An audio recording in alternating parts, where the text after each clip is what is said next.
حضرت خدیجہ کی شادی کی پہلی رات کا عجیب واقعہ۔ حضرت خدیجہ رضی اللہ تعالی عنہا سے سارے مکہ والے نکاح کرنا چاہتے تھے، لیکن حضرت خدیجہ کو کوئی بھی مرد پسند نہیں آتا تھا۔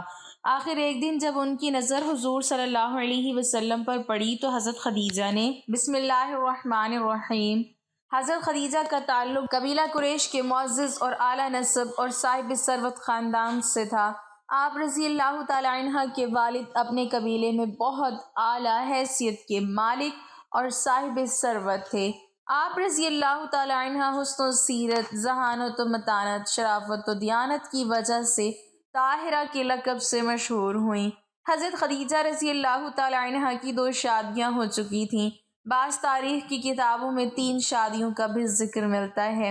جب رسول اکرم صلی اللہ علیہ وسلم سے عقد ہوا اس وقت حضرت خدیجہ رضی اللہ تعالی عنہ کی عمر 40 سال اور اللہ کے پیارے نبی حضرت محمد صلی اللہ علیہ وسلم کی عمر مبارک 25 سال تھی۔ دونوں کی عمر میں 15 سال کا فرق تھا، اور یہ رشتہ بھی حضرت خدیجہ رضی اللہ تعالی عنہ نے بااعتماد خاتون نفیسہ کے ہاتھ بھیجا تھا۔ حضرت خدیجہ رضی اللہ تعالی عنہ کی پہلی شادی ابو حالہ سے ہوئی، جن کا نام ہند بن بناش تمیمی تھا۔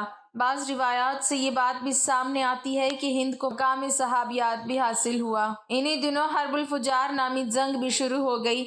حضرت خدیجہ رضی اللہ تعالی عنہ کے والد صاحب خالد بن اسد نے اس جنگ میں شرکت کی اور اسی معرکے میں مارے گئے۔ اسی دوران ان کے شوہر کا بھی انتقال ہو گیا۔ دوسری شادی عتیق بن عائد کے ساتھ انجام پائی، لیکن حکم خداوندی سے وہ بھی داغ مفارقت دے گئے۔ تاریخ کی کئی کتابوں میں 3 شادیوں کا بھی ذکر ملتا ہے۔ والد اور شوہر کے انتقال کے بعد حضرت خدیجہ رضی اللہ تعالی عنہ تنہا رہ گئیں۔ ان کے خاندان کا ذریعہ معاش تجارت تھا۔ انہیں ان حالات میں بہت سے مشکلات کا سامنا کرنا پڑا، لہٰذا انہوں نے اپنی صلاحیت اور ہمت کی بدولت اپنی خاندانی تجارت کو خود سنبھالا۔ اپنے بعض بااعتماد عزیز و اقارب کے ذریعے معاوضے کی بنا پر تجارت کا سلسلہ جاری رکھا۔ حضرت خدیجہ رضی اللہ تعالی عنہ کے اونٹ تجارت کا سامان لے کر شام اور اس کے اطراف میں جاتے تھے۔ بہت جلد تجارت کو فروغ حاصل ہوا اور مال و اسباب میں اضافہ اور خوب ترقی ہوئی۔ ان دنوں حضرت سیدہ خدیجہ رضی اللہ تعالی عنہ ایک ایسے شخص کی تلاش میں تھیں جو راست باز، نیک، پاکیزہ اخلاق کا مالک ہو، تاکہ وہ ملازمین پر نگاہ رکھ سکے اور وہ بے فکر ہو جائیں۔ اللہ کے نبی حضرت محمد صلی اللہ علیہ وسلم کے چچا ابو طالب کو اس بات کا علم تھا، چنانچہ ابو طالب نے اس بات کا ذکر اپنے بھتیجے حضرت محمد صلی اللہ علیہ وسلم سے کیا۔ ناظرین، جیسے ہی آپ صلی اللہ علیہ وسلم اپنی جوانی کی عمر کو پہنچے تو آپ کے چچا ابو طالب کی توقعات آپ سے بڑھنے لگیں۔ روایات میں آتا ہے چونکہ اب نبی صلی اللہ علیہ وسلم جوان ہو چکے تھے تو ابو طالب نے آپ سے کہا، اے بھتیجے، میں ایک بہت غریب آدمی ہوں اور قحط سالی کی وجہ سے اور زیادہ سخت حالات کا سامنا ہے۔ کافی عرصے سے خشک سالی کا دور چل رہا ہے، کوئی ایسا ذریعہ نہیں کہ اپنا کام چلا سکیں، اور نہ ہماری کوئی تجارت ہے۔ ایک تجارتی قافلہ شام جانے والا ہے، اس میں قریش کے لوگ شامل ہیں۔ قریش کی ایک خاتون خدیجہ بنت خویلد شام کی طرف اپنا تجارتی سامان بھیجا کرتی ہیں۔ جو شخص ان کا مال لے کر جاتا ہے وہ اپنی اجرت ان سے طے کر لیتا ہے۔ اب اگر تم ان کے پاس جاؤ اور ان کا مال لے جانے کی پیشکش کرو تو وہ ضرور اپنا مال تمہیں دے دیں گی، کیونکہ تمہاری امانت داری کی شہرت ان تک پہنچ چکی ہے۔ اگرچہ میں اس بات کو پسند نہیں کرتا کہ تم شام کے سفر پر جاؤ، یہودی تمہارے دشمن ہیں، لیکن حالات کی وجہ سے میں مجبور ہوں، اس کے علاوہ کوئی چارہ بھی تو نہیں۔ یہاں تک کہہ کر ابو طالب خاموش ہو گئے۔ تب آپ نے فرمایا، ممکن ہے وہ خاتون خود میرے پاس کسی کو بھیجیں۔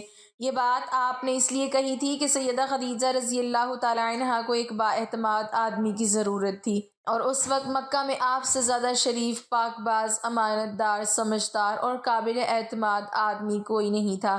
ابو طالب اس وقت بہت پریشان تھے۔ آپ کی یہ بات سن کر انہوں نے کہا، اگر تم نہ گئے تو مجھے ڈر ہے وہ کسی اور سے معاملہ طے کر لیں گی۔ یہ کہہ کر ابو طالب اٹھ گئے۔ ادھر آپ کو یقین سا تھا کہ سیدہ خدیجہ رضی اللہ تعالی عنہ خود ان کی طرف کسی کو بھیجیں گی، اور ہوا بھی یہی۔ سیدہ خدیجہ رضی اللہ تعالی عنہ نے اللہ کے رسول صلی اللہ علیہ وسلم کو بلا بھیجا۔ پھر آپ سے کہا میں نے آپ کی سچائی، امانت داری اور نیک اخلاق کے بارے میں سنا ہے اور اسی وجہ سے میں نے آپ کو بلوایا ہے۔ جو معاوضہ آپ کی قوم کے دوسرے آدمیوں کو دیتی ہوں آپ کو ان سے دگنا دوں گی۔ آپ نے ان کی بات منظور فرما لی۔ پھر آپ اپنے چچا ابو طالب سے ملے، انہیں یہ بات بتائی۔ ابو طالب سن کر بولے یہ روزی تمہارے لیے اللہ نے پیدا فرمائی ہے۔ اس کے بعد آپ صلی اللہ علیہ وسلم سیدہ خدیجہ رضی اللہ تعالیٰ عنہ کا سامان تجارت لے کر شام کی طرف روانہ ہوئے۔ سیدہ خدیجہ رضی اللہ تعالیٰ عنہ کی غلام میسرہ آپ صلی اللہ علیہ وسلم کے ساتھ تھے۔ روانگی کے وقت حضرت خدیجہ رضی اللہ تعالیٰ عنہ نے میسرہ سے کہا کسی معاملے میں ان کی نافرمانی نہ کرنا، جو یہ کہیں وہی کرنا، ان کی رائے سے اختلاف نہ کرنا۔ آپ صلی اللہ علیہ وسلم کے سب چچاؤں نے قافلے والوں سے آپ کی خبر گیری رکھنے کی درخواست کی۔ اس کی وجہ یہ بھی تھی کہ ذمہ داری کے لحاظ سے یہ آپ صلی اللہ علیہ وسلم کا پہلا تجارتی سفر تھا، گویا آپ صلی اللہ علیہ وسلم اس کام میں بالکل نئے تھے۔ ادھر آپ صلی اللہ علیہ وسلم روانہ ہوئے، ادھر آپ صلی اللہ علیہ وسلم کا معجزہ شروع ہو گیا۔ ایک بدلی نے آپ صلی اللہ علیہ وسلم کے اوپر سایہ کر لیا، آپ صلی اللہ علیہ وسلم کے ساتھ ساتھ چلنے لگی۔ جب آپ صلی اللہ علیہ وسلم شام پہنچے تو بصرہ شہر کے بازار میں ایک درخت کے سائے میں اترے۔ یہ درخت ایک عیسائی راہب نستورہ کی خانقاہ کے سامنے تھا۔ اس راہب نے میسرہ کو دیکھا تو خانقاہ سے نکل آیا۔ اس وقت اس نے آپ صلی اللہ علیہ وسلم کو دیکھا۔ آپ صلی اللہ علیہ وسلم درخت کے نیچے ٹھہرے ہوئے تھے۔ اس نے میسرہ سے پوچھا یہ شخص کون ہے جو اس درخت کے نیچے موجود ہے؟ میسرہ نے کہا یہ ایک قریشی شخص ہے، حرم والوں میں سے ہیں۔ یہ سن کر راہب نے کہا اس درخت کے نیچے نبی کے سوا کبھی کوئی آدمی نہیں بیٹھا۔ مطلب یہ تھا کہ اس درخت کے نیچے آج تک کوئی شخص نہیں بیٹھا۔ اللہ تعالیٰ نے اس درخت کو ہمیشہ اس سے بچایا ہے کہ اس کے نیچے نبی کے سوا کوئی دوسرا شخص بیٹھے۔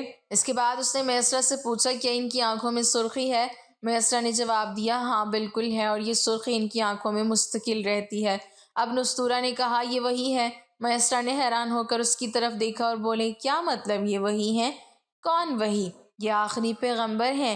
کاش میں وہ زمانہ پا سکتا جب انہیں ظہور کا حکم ملے گا، یعنی جب انہیں نبوت ملے گی۔ اس کے بعد وہ چپکے سے آپ صلی اللہ علیہ وسلم کے پاس پہنچا۔ پہلے تو اس نے آپ صلی اللہ علیہ وسلم کے سر کو بوسہ دیا، پھر آپ صلی اللہ علیہ وسلم کے قدموں کو بوسہ دیا اور بولا میں آپ صلی اللہ علیہ وسلم پر ایمان لاتا ہوں اور گواہی دیتا ہوں کہ آپ صلی اللہ علیہ وسلم وہی ہیں جن کا ذکر اللہ تعالیٰ نے تورات میں فرمایا ہے۔ اس کے بعد نستورہ نے کہا اے محمد صلی اللہ علیہ وسلم، میں نے آپ صلی اللہ علیہ وسلم میں وہ تمام نشانیاں دیکھ لی ہیں جو پرانی کتابوں میں آپ صلی اللہ علیہ وسلم کی نبوت کی علامتوں کے طور پر درج ہیں۔ صرف ایک نشانی باقی ہے، اس لیے آپ صلی اللہ علیہ وسلم ذرا اپنے کندھے سے کپڑا ہٹائیں۔ آپ صلی اللہ علیہ وسلم نے اپنے شانہ مبارک سے کپڑا ہٹا دیا۔ تب نستورہ نے وہاں مہر نبوت کو جگمگاتے دیکھا۔ وہ فوراً مہر نبوت کو چومنے کے لیے جھک گیا، پھر بولا میں گواہی دیتا ہوں کہ اللہ تعالیٰ کے سوا کوئی عبادت کے لائق نہیں، اور میں گواہی دیتا ہوں کہ آپ صلی اللہ علیہ وسلم اللہ تعالیٰ کے پیغمبر ہیں۔ آپ صلی اللہ علیہ وسلم کے بارے میں حضرت عیسیٰ ابن مریم علیہ السلام نے خوشخبری دی تھی، اور انہوں نے کہا تھا میرے بعد اس درخت کے نیچے کوئی نہیں بیٹھے گا سوائے اس پیغمبر کے جو امی یعنی ان پڑھ ہاشمی عربی اور مکی یعنی مکہ کے رہنے والے ہوں گے، قیامت میں حوض کوثر اور شفاعت والے ہوں گے۔ اس واقعے کے بعد آپ صلی اللہ علیہ وسلم بصرہ کے بازار تشریف لے گئے۔ وہاں آپ صلی اللہ علیہ وسلم نے مال فروخت کیا جو ساتھ لائے تھے اور کچھ چیزیں خریدیں۔ اس خرید و فروخت کے دوران ایک شخص نے آپ صلی اللہ علیہ وسلم سے کچھ جھگڑا کیا اور بولا لات اور عزیٰ کی قسم کھاؤ۔ آپ صلی اللہ علیہ وسلم نے فرمایا میں نے ان بتوں کے نام پر کبھی قسم نہیں کھائی۔ آپ صلی اللہ علیہ وسلم کا یہ جملہ سن کر وہ شخص چونک اٹھا، شاید وہ گزشتہ آسمانی کتاب کا کوئی عالم تھا اور اس نے آپ کو پہچان لیا تھا، چنانچہ بولا آپ ٹھیک کہتے ہیں۔ اس کے بعد اس نے میسرہ سے علیحدگی میں ملاقات کی، کہنے لگا میسرہ یہ نبی ہیں، قسم ہے اس ذات کی جس کے ہاتھ میں میری جان ہے، یہ وہی ہے جن کا ذکر ہمارے راہب اپنی کتابوں میں پاتے ہیں۔ میسرہ نے اس کی اس بات کو ذہن نشین کر لیا۔ راستے میں ایک اور واقعہ پیش آیا۔ سیدہ خدیجہ رضی اللہ تعالیٰ عنہ کے 2 اونٹ بہت زیادہ تھک گئے تھے اور چلنے کے قابل نہ رہے، ان کی وجہ سے میسرہ قافلے کے پیچھے رہ گیا۔ نبی کریم صلی اللہ علیہ وسلم قافلے کے اگلے حصے میں تھے۔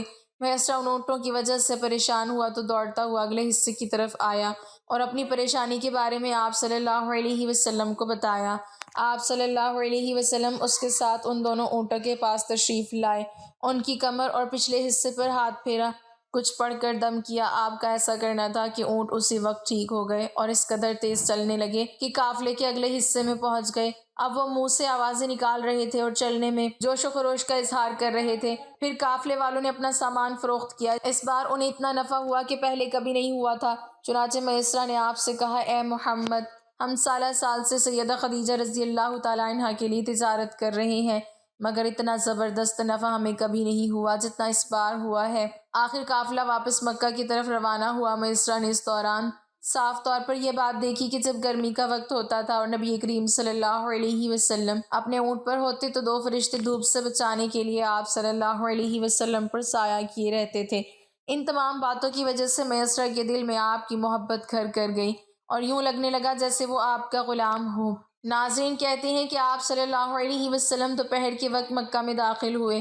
آپ باقی قافلے سے پہلے پہنچ گئے تھے۔ آپ سیدھے حضرت خدیجہ رضی اللہ تعالیٰ عنہ کے گھر پہنچے۔ وہ اس وقت چند عورتوں کے ساتھ بیٹھی تھیں۔ انہوں نے دور سے آپ کو دیکھ لیا۔ آپ اونٹ پر سوار تھے اور دو فرشتے آپ پر سایہ کیے ہوئے تھے۔ حضرت خدیجہ رضی اللہ تعالیٰ عنہ نے یہ منظر دوسری عورتوں کو بھی دکھایا۔ وہ سب بہت حیران ہوئیں۔ اب آپ صلی اللہ علیہ وسلم نے حضرت خدیجہ رضی اللہ تعالیٰ عنہ کو تجارت کے حالات سنائے، منافع کے بارے میں بتایا۔ اس مرتبہ پہلے کی نسبت دگنا منافع ہوا تھا۔ حضرت خدیجہ رضی اللہ تعالیٰ عنہ بہت خوش ہوئیں۔ انہوں نے پوچھا، میسرہ کہاں ہے؟ آپ نے بتایا وہ ابھی پیچھے ہے۔ یہ سن کر سیدہ نے کہا، آپ فوراً اس کے پاس جائیے اور اسے جلد از جلد میرے پاس لائیے۔ آپ واپس روانہ ہوئے۔ حضرت خدیجہ رضی اللہ تعالیٰ عنہ نے دراصل آپ کو اس لیے بھیجا تھا کہ وہ پھر سے وہی منظر دیکھنا چاہتی تھی، جاننا چاہتی تھی کیا اب بھی فرشتے ان پر سایہ کرتے ہیں یا نہیں۔ جو ہی آپ روانہ ہوئے یہ اپنے مکان کے اوپر چڑھ گئیں اور وہاں سے آپ کو دیکھنے لگیں۔ آپ کی شان اب بھی وہی نظر آئی۔ اب انہیں یقین ہو گیا کہ ان کی آنکھوں نے دھوکہ نہیں کھایا۔ کچھ دیر بعد آپ صلی اللہ علیہ وسلم میسرہ کے ساتھ ان کے پاس پہنچ گئے۔ حضرت خدیجہ رضی اللہ تعالیٰ عنہ نے میسرہ سے کہا، میں نے ان پر دو فرشتوں کو سایہ کرتے ہوئے دیکھا ہے، کیا تم نے بھی کوئی ایسا منظر دیکھا ہے؟ جواب میں میسرہ نے کہا، میں تو یہ منظر اس وقت سے دیکھ رہا ہوں جب قافلہ یہاں سے شام جانے کے لیے روانہ ہوا تھا۔ اس کے بعد میسرہ نے نستورہ سے ملاقات کا حال سنایا۔ دوسرے آدمی نے جو کہا تھا وہ بھی بتایا، جس نے لات و عزیٰ کی قسم کھانے کے لیے کہا تھا۔ پھر اونٹوں والا واقعہ بتایا۔ یہ تمام باتیں سننے کے بعد سیدہ خدیجہ رضی اللہ تعالیٰ عنہ نے آپ کو طے شدہ اجرت سے دگنا دی، جبکہ طے شدہ اجرت پہلے ہی دوسرے لوگوں کی نسبت دگنا تھی۔ ان تمام باتوں سے سیدہ خدیجہ رضی اللہ تعالیٰ عنہ بہت حیران ہوئیں۔ اب وہ اپنے چچا زاد بھائی ورقہ بن نوفل سے ملی۔ یہ پچھلی کتابوں کے عالم تھے۔ سیدہ خدیجہ رضی اللہ تعالیٰ عنہ نے انہیں جو کچھ خود دیکھا اور میسرہ کی زبانی سنا تھا وہ سب کہہ سنایا۔ ورقہ بن نوفل اس وقت عیسائی مذہب سے تعلق رکھتے تھے، اس سے پہلے وہ یہودی تھے۔ سیدہ خدیجہ رضی اللہ تعالیٰ عنہ کی تمام باتیں سن کر ورقہ بن نوفل نے کہا، خدیجہ، اگر یہ باتیں سچ ہیں تو سمجھ لو محمد اس امت کے نبی ہیں۔ میں یہ بات جان چکا ہوں کہ وہ اس وقت امت کے ہونے والے نبی ہیں۔ دنیا کو انہی کا انتظار تھا، یہی ان کا زمانہ ہے۔ ناظرین، یہاں یہ بات بھی واضح ہو جائے کہ نبی اکرم صلی اللہ علیہ وسلم نے سیدہ خدیجہ رضی اللہ تعالیٰ عنہ کے لیے تجارتی سفر صرف ایک بار ہی نہیں کیا، چند سفر اور بھی کیے۔ یاد رہے کہ سیدہ خدیجہ رضی اللہ تعالیٰ عنہ ایک شریف اور پاک باز خاتون تھیں۔ نسب کے اعتبار سے بھی قریش میں سب سے اعلیٰ تھیں۔ انہیں قریش کی سیدہ کہا جاتا تھا۔ قوم کے بہت سے لوگ ان سے نکاح کے خواہش مند تھے۔ کئی نوجوانوں کے پیغام ان تک پہنچ چکے تھے، لیکن انہوں نے کسی کے پیغام کو قبول نہیں کیا تھا۔ نبی اکرم صلی اللہ علیہ وسلم تجارت کے سفر سے واپس آئے تو آپ صلی اللہ علیہ وسلم کی خصوصیات دیکھ کر اور آپ کی باتیں سن کر وہ آپ صلی اللہ علیہ وسلم سے بہت متاثر ہو چکی تھیں۔ لہٰذا انہوں نے ایک خاتون نفیسہ بنت منیہ کو آپ کی خدمت میں بھیجا۔ انہوں نے آ کر سب سے کہا کہ اگر کوئی دولت مند اور پاک باز خاتون خود آپ کو نکاح کی پیشکش کرے تو کیا آپ مان لیں گے؟ ان کی بات سن کر آپ صلی اللہ علیہ وسلم نے فرمایا، وہ کون ہے؟ نفیسہ نے فوراً کہا، خدیجہ بنت خویلد۔ آپ نے انہیں اجازت دے دی۔ نفیسہ بنت منیہ سیدہ خدیجہ رضی اللہ تعالیٰ عنہ کے پاس آئیں، انہیں ساری بات بتائی۔ سیدہ خدیجہ رضی اللہ تعالیٰ عنہ نے اپنے چچا عمر بن اسد کو اطلاع کرائی تاکہ وہ آ کر نکاح کر دیں۔ ناظرین، آپ کو بتاتے چلیں کہ سیدہ خدیجہ رضی اللہ تعالیٰ عنہ کی اس سے پہلے 2 مرتبہ شادی ہو چکی تھی۔ ان کا پہلا نکاح عتیق بن مائد سے ہوا تھا، اس سے بیٹی ہندہ پیدا ہوئی تھی۔ عتیق کے فوت ہو جانے کے بعد سیدہ کا دوسرا نکاح ابو ہالہ نامی شخص سے ہوا تھا۔ ابو حالہ کی وفات کے بعد سیدہ خدیجہ رضی اللہ تعالی عنہا بیوگی کی زندگی گزار رہی تھیں کہ انہوں نے آپ صلی اللہ علیہ وسلم سے نکاح کا ارادہ کر لیا۔ اس وقت سیدہ کی عمر 40 سال کے لگ بھگ تھی۔ سیدہ خدیجہ رضی اللہ تعالی عنہا کے چچا عمر بن اسد وہاں پہنچ گئے۔ ادھر نبی کریم صلی اللہ علیہ وسلم بھی اپنے چچاؤں کو لے کر پہنچ گئے۔ نکاح کے بعد نبی کریم صلی اللہ علیہ وسلم نے ولیمے کی دعوت کھلائی اور اس دعوت میں آپ نے 1 یا 2 اونٹ ذبح کیے۔ اللہ پاک ہم سب کا حامی و ناصر ہو، آمین۔ ناظرین، کمنٹ باکس میں اللہ تعالیٰ کے 99 ناموں میں سے ایک نام ضرور ٹائپ کریں۔